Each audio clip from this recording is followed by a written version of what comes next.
सभी टीचरगणों को मेरा नमस्कार। सीटीटी के अध्ययन में आज हम हिंदी की तासिका में भाषा अधिगम में व्याकरण की भूमिका क्या होती है उस पर आधारित 30 सवाल लेने वाले हैं, उन पर चर्चा करने वाले हैं। शुरू करते हैं हम हमारी तासिका। तासिका का पहला प्रश्न है, एक शिक्षिका कक्षा में बच्चों को संज्ञा पढ़ाते समय पहले उनके आसपास की वस्तुओं के नाम पूछती है और फिर उन्हें वर्गीकृत करती है।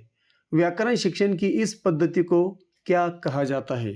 तो इसे हम आगमन विधि कहेंगे। इसे क्या कहा जाता है? आगमन विधि कहा जाता है। तो आगमन विधि कितने क्रमांक पर है? पर्याय क्रमांक डी। यह विधि विशिष्ट उदाहरणों से सामान्य नियमों की ओर बढ़ती है जो बाल केंद्रित और प्रभावी है, इसलिए पर्याय क्रमांक डी इस प्रश्न का सही उत्तर है। आगे बढ़ते हैं सवाल 2 की तरफ। व्याकरण शिक्षण के संदर्भ में व्याकरण का मुख्य उद्देश्य क्या है? तो क्या मुख्य उद्देश्य है? व्यवहारिक प्रयोग सिखाना, यह उसका मुख्य उद्देश्य है, क्योंकि संदर्भ में व्याकरण का अर्थ है भाषा के वास्तविक प्रयोग के दौरान ही व्याकरणिक नियमों की समझ विकसित करना, इसलिए पर्याय क्रमांक बी इस प्रश्न का सही उत्तर है। आगे बढ़ते हैं सवाल 3 की तरफ।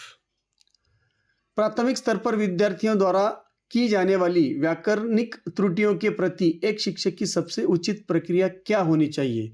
तो हमारी टीचर के हैसियत से हमारी प्रतिक्रिया त्रुटियों का अर्थपूर्ण विश्लेषण, यह हमारी उचित प्रतिक्रिया होनी चाहिए। पर्याय क्रमांक बी, क्योंकि त्रुटियां सीखने का हिस्सा है। उनका विश्लेषण कर बच्चों के विचार प्रवाह को बिना बाधित किए समझना चाहिए, इसलिए पर्याय क्रमांक बी इस प्रश्न का सही उत्तर है। आगे बढ़ते हैं सवाल 4 की तरफ। भाषा अधिगम में व्याकरण की भूमिका के बारे में अति सामान्यीकरण से क्या तात्पर्य है? तो अति सामान्यीकरण जो होता है नियमों का गलत विस्तार होता है। पर्याय क्रमांक ए देखिए, क्योंकि जब बच्चा एक सीखे हुए नियम को उन शब्दों पर भी लागू करता है जहाँ वे लागू नहीं होते, जैसे गया की जगह जाया यूज करना, जब ऐसा होता है तो उसे असामान्यीकरण कहा जाता है, इसलिए पर्याय क्रमांक ए इस प्रश्न का सही उत्तर है। सवाल 5, व्याकरण शिक्षा की भाषा संसर्ग विधि किस बात पर सर्वाधिक बल देती है? भाषा संसर्ग विधि व्याकरण शिक्षण में किस बात पर अधिक बल देती है? तो पर्याय क्रमांक डी देखिए, उत्तम लेखकों की कृतियां। यह विधि मानती है कि अच्छे साहित्य के पठन से व्याकरणिक शुद्धता स्वतः आ जाती है, इसलिए पर्याय क्रमांक डी इस प्रश्न का सही उत्तर है। सवाल 6, प्राथमिक स्तर पर व्याकरण शिक्षण के लिए आगमन विधि को क्यों श्रेष्ठ माना जाता है? क्योंकि मानसिक शक्तियों का विकास उस वजह से होता है, इसलिए उसे श्रेष्ठ माना जाता है, क्योंकि यह विधि बच्चों को स्वयं खोज करने और तर्क करने के अवसर प्रदान करती है, जिससे उनकी संज्ञात्मक क्षमता बढ़ती है, इसलिए सवाल बी इस प्रश्न का सही जवाब है पर्याय बी, मानसिक शक्तियों का विकास। आगे बढ़ते हैं सवाल 7 की तरफ।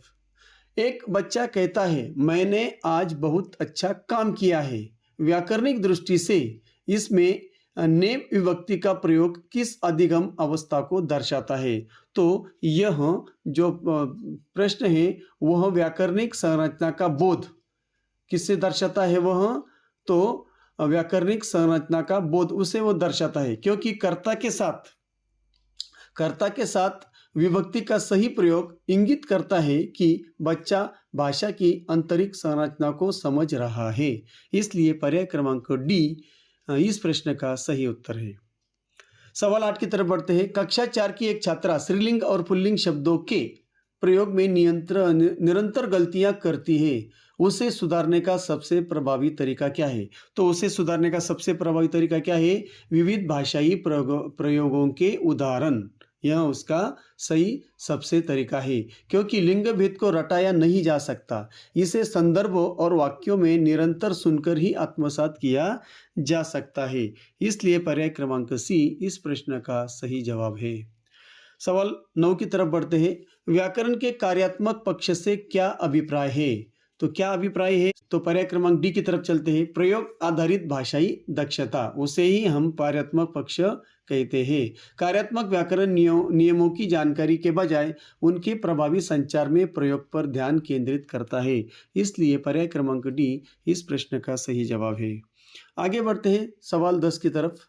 किस मनोवैज्ञानिक के अनुसार बच्चे भाषा सीखने की जन्मजात क्षमता के साथ पैदा होते हैं जो व्याकरणिक विकास को प्रभावित करती है? तो 4 पर्याय हमारे सामने दिए। सबसे योग्य पर्याय है पर्याय क्रमांक बी, नोम चॉम्स्की।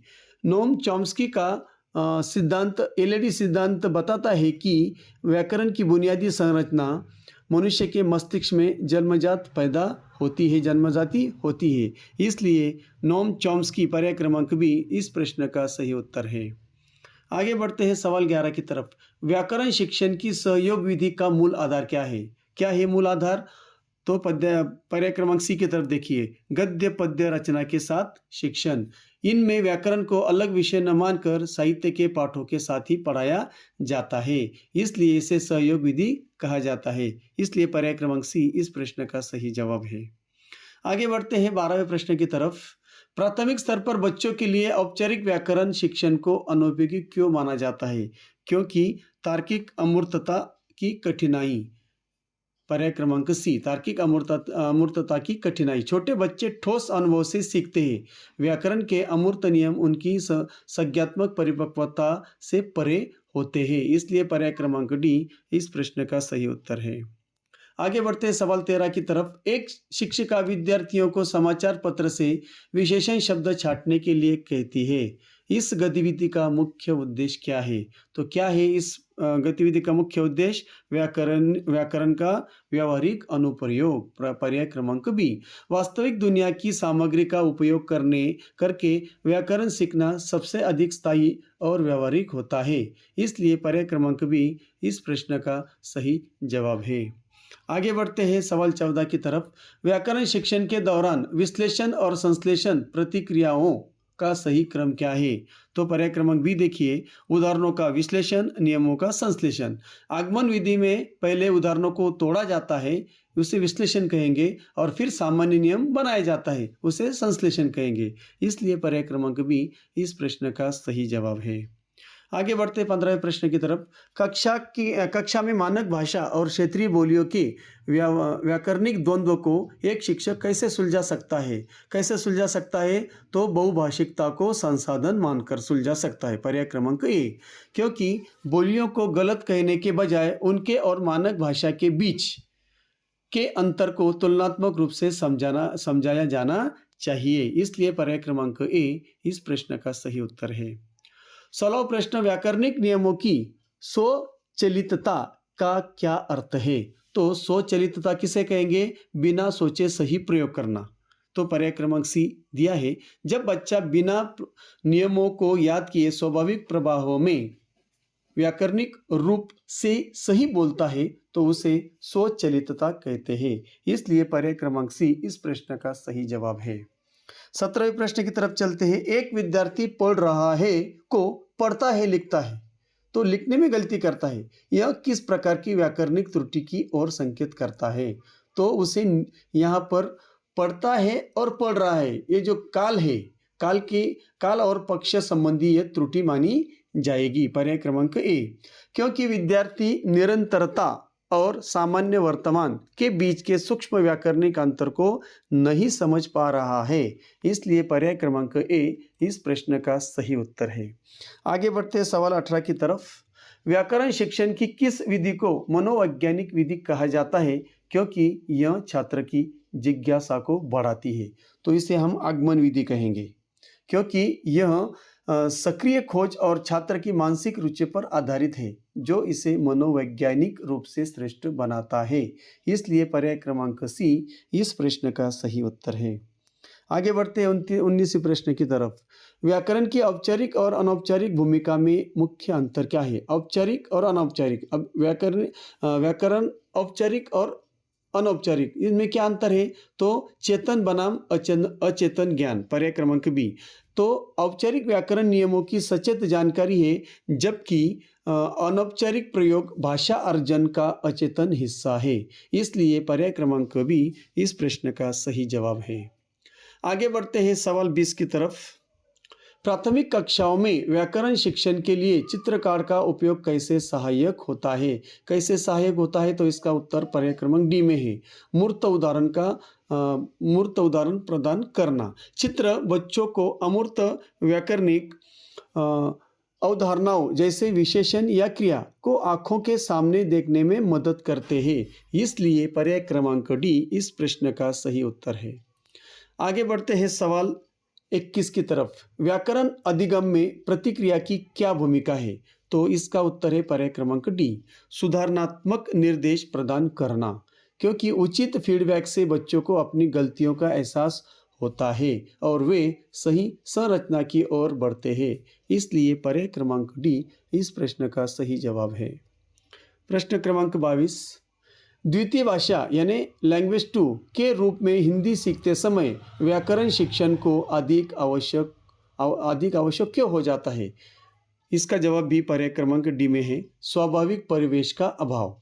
मातृभाषा हम घर में सहज सीखते हैं, लेकिन दूसरी भाषा सीखने के लिए नियमों का ढांचा उसे तेजी से समझने में मदद करता है। इसलिए पर्याय क्रमांक डी इस प्रश्न का सही जवाब है।